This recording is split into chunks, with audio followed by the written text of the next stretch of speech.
இனி வருகின்ற நாட்கள் உங்களுக்கு நல்லதே நடக்கட்டும். அனைவருக்கும் வணக்கம். நம்ம இன்னைக்கு பார்க்கற ராசி மகர ராசி. எந்த நேரத்தில் எது செய்யணுமோ அதை கரெக்டாக செய்து முடிக்கணும் அப்படிங்கிற ஒரு நினைப்புள்ள ஒரு ராசி அப்படின்னா இந்த மகர ராசி அன்பர்கள் தான்.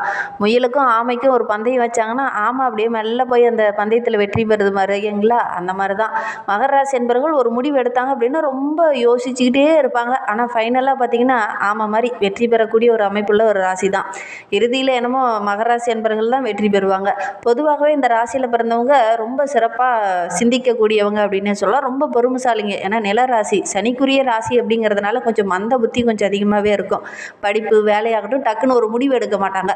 கொஞ்சம் மெல்லமாக தான் எல்லாத்தையுமே ஒரு முடிவு எடுக்கக்கூடியவங்களாக இருப்பாங்க. ரொம்ப நிதானமானவங்க அப்படின்னு சொல்லலாம். எதையுமே ஒரு முறைக்கு பல முறை யோசித்து தான் கொஞ்சம் முடிவு எடுக்கக்கூடியவங்களாக இருப்பாங்க. இது பெரும்பாலும் பார்த்தீங்கன்னா முடிவெடுக்க தயங்கக்கூடியவங்க அப்படின்னு கூட சொல்லுவாங்க. என்ன யோசிச்சுக்கிட்டே இருக்க, எப்போ தான் ஒரு முடிவை ஃபைனலாக எடுப்ப அப்படிங்கிற மாதிரி தான் மற்றவங்கெல்லாம் கேட்பாங்க. ஆனால் சொன்ன நேரத்தில் செய்ய வேண்டிய வேலையை கரெக்டாக செய்து முடிச்சிடுவாங்க. காலதாமதம் அப்படிங்கிறது உங்களுக்கு பிடிக்காது. இந்த மகர ராசி என்பர்கள் எப்பவுமே எந்த ஒரு வேலையை கொடுத்தாலும் அது கண்ணும் கருத்துமாக செய்து முடிக்கக்கூடிய ஒரு திறனுள்ள ஒரு நபராக இருப்பாங்க. பெரும்பாலும் பார்த்தீங்கன்னா வேலை தான் முக்கியம் அப்படிங்கிற மாதிரி செயல்படுவாங்க. அதுக்கப்புறம் தான் குழந்தைங்க, பிள்ளைங்க, காதல் எல்லாமே அந்த நினைப்பே உங்களுக்கு வரும். வேலையை கரெக்டாக செய்து முடிக்கக்கூடியவங்களா இந்த மகர ராசி என்பர்கள் இருப்பாங்க. ஏன்னா சனியோட ஆதிக்கத்தில் பிறந்தவங்க பெரும்பாலும் பார்த்தீங்கன்னா ஒல்லியாக இருக்கக்கூடியவங்களா இந்த மகர ராசி என்பர்கள் இருப்பாங்க. ஆனால் இவங்க எதுவும் கண்டு காணாத மாதிரி தான் இருப்பாங்க. ஆனால் ஓரக்கனால தன்னை சுற்றி என்ன நடக்குது அப்படிங்கிறத தெரிந்து வைத்து இருக்கக்கூடியவங்களா இந்த மகர ராசி என்பர்கள் இருப்பாங்க. அதுக்கப்புறம் இவங்களெல்லாம் வாட்ச் பண்ணிவிட்டு ஆறாமரை உட்காந்து யோசித்து இவங்க இப்படிலாம் இருக்காங்க அப்படிங்கிறத சிந்தித்து செயல்படக்கூடியவங்களா இந்த மகர ராசி என்பர்கள் இருப்பாங்க. சரி, இவங்களுக்கு வருகின்ற நாட்கள் எப்படி இருக்குது, வருகின்ற நாட்களுடைய கிரக அமைப்புகள் எப்படி இருக்குது, எந்தெந்த விஷயம்லாம் உங்களுக்கு சாதகமாக இருக்குது, எந்தெந்த விஷயம்லாம் உங்களுக்கு பாதகமாக இருக்குது அப்படிங்கிறத தொடர்ந்து இந்த வீடியோவில் பார்க்கலாம். நீங்கள் இப்போ தான் ஃபஸ்ட் டைமாக நம்ம சேனலை பார்க்குறதா இருந்தால் நம்ம சேனலை சப்ஸ்கிரைப் பண்ணிவிட்டு கூடவே இருக்கிற பெல் ஐக்கானையும் கிளிக் பண்ணிக்கோங்க. அப்போ தான் நாங்கள் போடுற ஒவ்வொரு வீடியோவுமே உங்களுக்கு நோட்டிஃபிகேஷனாக வரும். நீங்கள் மகர ராசி அன்பராக இருந்தால் மறக்காமல் நம்மளுடைய சேனலுக்கு ஒரு லைக் கொடுத்துட்டு உங்களுடைய உறவுகள் வகையில், நண்பர்கள் வகையில் யாராவது மகர ராசி அன்பர்கள் இருக்காங்க அப்படின்னா மறக்காமல் இந்த வீடியோவை அவங்களுக்கும் ஷேர் பண்ணி விடுங்க. இந்த குணாதிசயம் கூட அவங்களுக்கு பொருந்தி போகுது அப்படின்னா மறக்காமல் இந்த வீடியோவை அவங்களுக்கு ஷேர் பண்ணி விடுங்க. சரி, உங்களுடைய இஷ்ட தெய்வ பெயர் என்ன, உங்களுடைய குலதெய்வ பெயர் என்ன அப்படிங்கிறத மறக்காமல் எங்களுடைய கமெண்ட் பாக்ஸில் தெரிவிங்க. ஜோதிட ரீதியாக உங்களுக்கு ஏதாவது சந்தேகம் இருக்குது, ஜோதிடர்கிட்ட ஏதாவது ஆலோசனை வேணும் அப்படின்னா டிஸ்கிரிப்ஷனில் ஜோதிடரோட வாட்ஸ்அப் நம்பர் கொடுக்கப்பட்டிருக்கு. அந்த நம்பருக்கு கால் பண்ணி முன்பதிவு செய்துக்கோங்க. உங்களுடைய சந்தேகங்களுக்கு நல்ல ஒரு தீர்வு கிடைக்கும். வருகின்ற நாட்களை பொறுத்தவரைக்கும் நம்மளுடைய மகர ராசி என்பவர்களுடைய கிரக நிலையை வைத்து ஆராய்ந்து பார்க்கும்போது தனவாக்கு குடும்பஸ்தானத்தில் சனி பகவான் வக்கரகம் அடைந்திருக்கிறார். அவரோடு கூட ராகு இணைந்திருக்கிறார். ரண ருண ரோகஸ்தானத்தில் குரு, கலஸ்திரஸ்தானத்தில் சுக்கிரன், அஷ்டமஸ்தானத்தில் சூரியன், புதன், கேது, பாக்கியஸ்தானத்தில் செவ்வாய் என கிரக நிலைகள் அடுத்து வருகின்ற 7 நாட்களுமே நம்மளுடைய மகர ராசி என்பவர்களுக்கு இந்த மாதிரி அமைந்திருக்கு. இதனால் என்னென்ன நற்பலன்கள் இவங்களுக்கு கிடைக்கிறதுக்கு அப்படிங்கிறத தொடர்ந்து பார்க்கலாம் வாங்க. வருகின்ற நாட்கள் ரொம்ப மகிழ்வான நாட்களாக நம்மளுடைய மகர ராசி என்பவர்களுக்கு அமைந்திருக்கு அப்படின்னே சொல்லலாம். என்ன ஒரு கொஞ்சம் முயற்சி பண்ணிங்கன்னா சின்ன சின்ன தடைகள் வரும், சின்ன சின்ன இடர்பாடுகள் வரும். இருந்தாலும் ஓரளவுக்கு வெற்றி பெறக்கூடிய அமைப்பு இருக்குது அப்படின்னே சொல்லலாம்.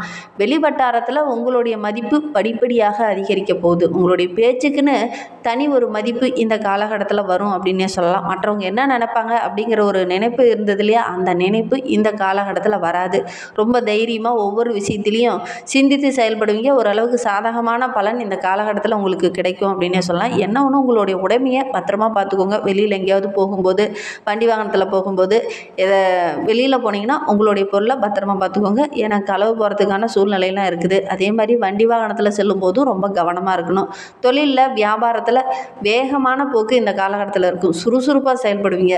சரக்கு அனுப்பும் போது கூட கரெக்டாக இருக்கா அப்படிங்கிறத ஒரு முறைக்கு 2 முறை கரெக்டாக இருக்கா அப்படிங்கிறத செக் பண்ணி பார்த்துட்டு அதுக்கப்புறம் அனுப்புறது ரொம்பவும் நல்லது. உங்களுடைய கடமையை இந்த காலகட்டத்தில் கரெக்டாக செய்யுங்க. அதனால் நல்ல ஒரு பாராட்டு கிடைக்கக்கூடிய யோகம் இருக்குது. அதே மாதிரி கிடப்பில் இருந்த ஒரு வேலையை கூட இந்த காலகட்டத்தில் கையில் எடுப்பீங்க. நம்மளால் இதை செய்ய முடியும், ஏன் அதை அப்படியே போட்டு வச்சுக்கிறோம் அப்படிங்கிற மாதிரி கையில் எடுப்பீங்க. அதெல்லாம் ஓரளவுக்கு செய்யக்கூடிய யோகம் இருக்குது. அதுலேயும் நல்ல ஒரு சாதகமான பலன் பெறக்கூடிய யோகம் இருக்குது. உத்தியோகத்தில் இருக்கிறவங்களுக்கு மேலதிகாரியோட பாராட்டு இந்த காலகட்டத்தில் கிடைக்கும். இருந்தாலும் கொஞ்சம் அனுசரித்து செல்லுங்கள். செய்கிற வேலையை கரெக்டாக செய்து முடிச்சிங்க அப்படின்னா அப்படின்னா நல்ல ஒரு பாராட்டு கிடைக்கக்கூடிய யோகம் இருக்குது. குடும்பத்தில் இருக்கிறவங்ககிட்ட பேசும்போது கொஞ்சம் எச்சரிக்கையாக பேசுங்க. ஏன்னா மனம் வருந்துற மாதிரி ஏதாவது சின்ன சின்ன தடிமனான வார்த்தைகளை மற்றவங்க உங்கள் மேலே திணிப்பாங்க. கொஞ்சம் கவனமாக இருக்கணும். அதே மாதிரி மற்றவங்ககிட்ட பேசும்போதும் கூட கொஞ்சம் கவனமாக செயல்படுங்க. யாருக்கிட்ட எப்படி பேசணும், யாருக்கிட்ட எந்த ஏற்ற இறக்கத்தோடு பேசணும் அப்படிங்கிறத அறிந்து அதற்கேற்ப நீங்கள் பேசுகிறது ரொம்பவும் நல்லது. கணவன் மனைவிக்கிடையே சின்ன சின்ன மன வருத்தங்கள் ஏற்பட்டாலும் கூட இந்த வார இறுதியில் அதெல்லாம் சரியாயிரும். பெண்களை பொறுத்த வரைக்கும் வீண் பிரச்சனை இந்த காலகட்டத்தில் உங்களை தேடி வரும். கொஞ்சம் தலையிடாமல் ஒதுங்கி இருக்கிறது நல்லது. நீங்களே போகலனா கூட வம்படியாக சில பிரச்சனையெல்லாம் உங்களை தேடி வரும். கவனமாக இருக்கிறது நல்லது. கலைத்துறையை சார்ந்த நண்பர்களுக்கு வருகின்ற நாட்கள் ரொம்ப சிறப்பாக இருக்குது அப்படின்னே சொல்லலாம். இழுபறியாக இருந்த அந்த நிலை மாறும். மனம் மகிழ்கிற மாதிரி நல்ல விஷயங்கள்லாம் இந்த காலகட்டத்தில் நடக்கும். அரசியல் துறையில் இருக்கிறவங்களுக்கு வருகின்ற நாட்கள் ரொம்ப சிறப்பாக இருக்குது அப்படின்னே சொல்லலாம். மற்றவங்ககிட்ட பேசும்போது கொஞ்சம் அனுசரணையாக பேசுகிறது ரொம்பவும் நல்லது. மாணவர்களை பொறுத்தவரையிலும் கல்வியில் நல்ல ஒரு முன்னேற்றம் இருக்குது அப்படின்னே சொல்லலாம். என்ன ஒன்று பாடங்களை படிக்கும்போது கவனமாக படிக்கணும். ஒரு முறைக்கு 2 முறை படிக்கிறது நல்லது. இந்த காலகட்டத்தில் கவனச்சிதறல் போன்றவையெல்லாம் ஏற்படும். அதனால் முடிந்த அளவுக்கு கவனமாக படிக்கிறது ரொம்பவும் நல்லது. மகர ராசியில் உத்திராடம் நட்சத்திரத்தில் பிறந்தவங்களுக்கு வருகின்ற நாட்கள் எப்படி இருக்குது அப்படிங்கிறத தொடர்ந்து பார்க்கலாம் வாங்க. அதற்கு முன்னாடி வருகின்ற நாட்களில் மகாலய அமாவாசை வர இருக்குது. அந்த நாட்களில் நம்மளுடைய முன்னோர்களுக்கு தர்ப்பணம் கொடுக்க மறந்துடாதீங்க.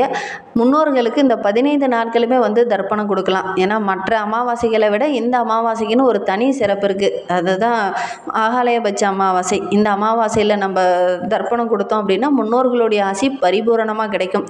ஏன்னா இந்த அமாவாசை மகாலயபட்ச அமாவாசையில் உறவுகள், தாய் வழி உறவுகள், தந்தை வழி உறவுகள், நண்பர்கள், குருமார்கள் எல்லாருக்குமே இந்த காலகட்டத்தில் தர்ப்பணம் கொடுக்கலாம். மற்ற அமாவாசைகள்லாம் நம்மளுடைய நெருங்கிய உறவுகளுக்கு மட்டும்தான் நம்மளால் தர்ப்பணம் கொடுக்க முடியும். 3 தலைமுறைக்கு முன்னாடி இருக்கிறவங்களுக்கு மட்டும்தான் தர்ப்பணம் கொடுக்க முடியும். ஆனால் இந்த அமாவாசையில் எல்லாருக்கும் தர்ப்பணம் கொடுக்கலாம். எல்லாருடைய ஆசையும் பரிபூரணமாக கிடைக்கணும் அப்படின்னு நினைக்கிறவங்க இந்த அமாவாசையை மறந்துடாமல் முன்னோர்களுக்கு தர்ப்பணம் கொடுங்க. கண்டிப்பாக நல்ல ஒரு சாதகமான பலன் உங்களுக்கு கிடைக்கும். சரி, இந்த மகர ராசியில் பிறந்த உத்திராடம் நட்சத்திரக்காரங்களுக்கு வருகின்ற நாட்கள் எப்படி இருக்குது அப்படிங்கிறத தொடர்ந்து பார்க்கலாம் வாங்க. எதிரிகளால் ஏற்பட்ட தொல்லை கொஞ்சம் கொஞ்சமாக குறையும். உடல் ஆரோக்கியத்தில் இருந்த பிரச்சனை இந்த காலகட்டத்தில் கொஞ்சம் சரியாகும் அப்படின்னே சொல்லலாம். இந்த காலகட்டத்தில் நீண்ட நாளாக இருந்த பிரச்சனையெல்லாம் இந்த காலகட்டத்தில் ஓரளவுக்கு தீரும். வீண் வாக்குவாதம் இந்த காலகட்டத்தில் கொஞ்சம் வரும். கொஞ்சம் கவனமாக செயல்படுறது ரொம்பவும் நல்லது. எந்த ஒரு வேலையில் நீங்கள் இறங்கினாலும் கொஞ்சம் அலைச்சலை சந்திச்சுட்டு அதுக்கப்புறம் தான் நல்ல ஒரு சாதகமான பலன் கிடைக்கும். வெளியில் கொடுத்துருந்த பணம் கூட இந்த டைமில் நீங்கள் போய் கேட்டீங்க அப்படின்னா கைக்கு வரத்துக்கு சின்ன சின்ன தாமதங்கள் ஆகக்கூடிய சூழ்நிலை இருக்குது. அந்த பணம் கைக்கு வரத்துக்கு நீங்கள் படாத பாடுபட வேண்டிய ஒரு சூழ்நிலை இருக்கும். அதனால் கொஞ்சம் பொறுமையாக இந்த காலகட்டத்தில் செயல்படுறது ரொம்பவும் நல்லது. திருவோண நட்சத்திரத்தில் பிறந்தவங்களுக்கு வருகின்ற நாட்கள் எப்படி இருக்குது அப்படிங்கிறத பார்க்கலாம். ஒரு சிலரால் வீட்டுக்குள்ளே சின்ன சின்ன பிரச்சனைகள் வரும். முடிந்த அளவுக்கு அடுத்தவங்களுடைய பேச்சை இந்த காலகட்டத்தில் நீங்கள் கேட்க வேண்டாம். அப்படி கேட்டீங்க அப்படின்னா குடும்பத்துக்குள்ளே சின்ன சின்ன இடர்பாடுகள், தேவையில்லாத பிரச்சனை இதெல்லாம் வரத்துக்கான சூழ்நிலை இருக்குது. எப்பவுமே நீங்கள் அடுத்தவங்களுடைய பிரச்சனையை குடும்பத்துக்குள்ளே கொண்டுட்டு வர மாட்டீங்க. ஆனால் இந்த காலகட்டத்தில் அந்த மாதிரி சந்தர்ப்பம் அமைந்துடும். கொஞ்சம் கவனமாக செயல்படுங்க. அடுத்தவங்களுக்கு உதவுறன்னு போய் நீங்கள் இடர்பாடுகளில் சிக்கக்கூடிய ஒரு சூழ்நிலை இருக்குது. அதனால் கொஞ்சம் கவனமாக செயல்படுங்க. நண்பர்கள் வட்டாரத்தால் நல்ல ஒரு மதிப்பு, மரியாதை இதெல்லாம் கிடைக்கக்கூடிய யோகம் இருக்குது. நீண்ட நாளாக காணாமல் போன ஒரு பொருளெல்லாம் இந்த காலகட்டத்தில் உங்களுக்கு திரும்ப கிடைக்கும். அதே மாதிரி ஒவ்வொரு விஷயத்தையும் ரொம்ப பொறுமையாகவும் விவேகமாகவும் செயல்பட்டீங்க அப்படின்னா நல்ல ஒரு மகிழ்ச்சிகரமான வாரமாக வருகின்ற வாரம் உங்களுக்கு அமைந்திருக்கு அப்படின்னே சொல்லலாம். அவிட்டம் நட்சத்திரத்தில் பிறந்தவங்களுக்கு வருகின்ற நாட்கள் ரொம்ப சிறப்பாக இருக்குது அப்படின்னே சொல்லலாம். குறிப்பாக உத்தியோகத்தில் இருக்கிறவங்களுக்கு நல்ல ஒரு பதவி உயர்வு, ஊதிய உயர்வு இதெல்லாம் கிடைக்கும். வேலை தேடிட்டு இருக்கவங்களுக்கு நல்ல ஒரு வேலை கிடைக்கும். வருமானம் சீராக இருக்குது. விரும்பிய இடமாற்றம், மேலதிகாரியோட அன்பு, ஆதரவு, சக ஊழியர்களுடைய நட்பு இதெல்லாம் இந்த காலகட்டத்தில் நம்மளுடைய அவிட்டம் நட்சத்திரக்காரர்களுக்கு கிடைக்கும் அப்படின்னே சொல்லலாம். என்ன ஒன்று, வேலையில் தொழிலில் கொஞ்சம் போராடி வெற்றி பெறக்கூடிய அமைப்பு தான். எந்த ஒரு வேலையில் இறங்குனீங்கனாலும் கொஞ்சம் இழுபறியாக இருக்கக்கூடிய ஒரு சூழ்நிலை இருக்குது. மற்றபடி வெற்றி கிடைக்கும். கொஞ்சம் இழுபறியாக இருக்கும். டக்குன்னு ஒரு முடிவு எடுக்க முடியாது. கொஞ்சம் போராட வேண்டிய ஒரு சூழ்நிலை இருக்குது. இன்னுமே உங்களுடைய வாழ்க்கை ரொம்ப சிறப்பாக, ரொம்ப மகிழ்ச்சிகரமாக இருக்கணும் அப்படின்னு நினைக்கிற நம்மளுடைய மகர ராசி அன்பர்கள் சனிக்கிழமையில் சனி பகவானை வழிபட்டுட்டு வாங்க. உங்களுடைய மனக்கவலை படிப்படியாக குறையும். நம்பிக்கையோட இந்த ஒரு விஷயத்தை செஞ்சு பாருங்கள். வீண் அலைச்சல், தேவையில்லாத இடர்பாடுகள் இதெல்லாம் கொஞ்சம் குறையும். நம்பிக்கையோட இந்த ஒரு விஷயத்தை சனிக்கிழமையில் சனி பகவானுக்கு எல் தீபம் ஏற்றி வழிபட்டுட்டு வாங்க. உங்களுடைய பிரச்சனைகள் கொஞ்சம் கொஞ்சமாக குறையும். இந்த மாதிரி பயனுள்ள தகவலாக நீங்கள் தொடர்ந்து கேட்கணும் அப்படின்னு நினச்சிங்கன்னா நம்ம சேனலை சப்ஸ்கிரைப் பண்ணிவிட்டு கூடவே இருக்கிற பெல் ஐக்கானையும் கிளிக் பண்ணிக்கோங்க. அப்போ தான் நாங்கள் போடுற ஒவ்வொரு வீடியோவுமே உங்களுக்கு நோட்டிஃபிகேஷனாக வரும். நீங்கள் மகர ராசி அன்பராக இருந்தால் மறக்காமல் நம்மளுடைய சேனலுக்கு ஒரு லைக் கொடுத்துட்டு உங்களுடைய உறவுகள் வகையில் நண்பர்கள் வகையில் யாராவது மகர ராசி அன்பர்கள் இருக்காங்க அப்படின்னா மறக்காமல் இந்த வீடியோவை அவங்களுக்கும் ஷேர் பண்ணிவிடுங்க. மகர ராசியில் நீங்கள் எந்த நட்சத்திரத்தில் பிறந்தீங்க, உங்களுடைய இஷ்ட தெய்வ பெயர் என்ன, உங்களுடைய குலதெய்வ பெயர் என்ன அப்படிங்கிறத மறக்காமல் எங்களுடைய கமெண்ட் பாக்ஸில் தெரிவிங்க. ஜோதிட ரீதியாக சந்தேகம் இருக்குது அப்படின்னா டிஸ்கிரிப்ஷனில் நம்பர் கொடுத்துருக்கோம், அந்த நம்பருக்கு கான்டாக்ட் பண்ணுங்கள். தேங்க்யூ.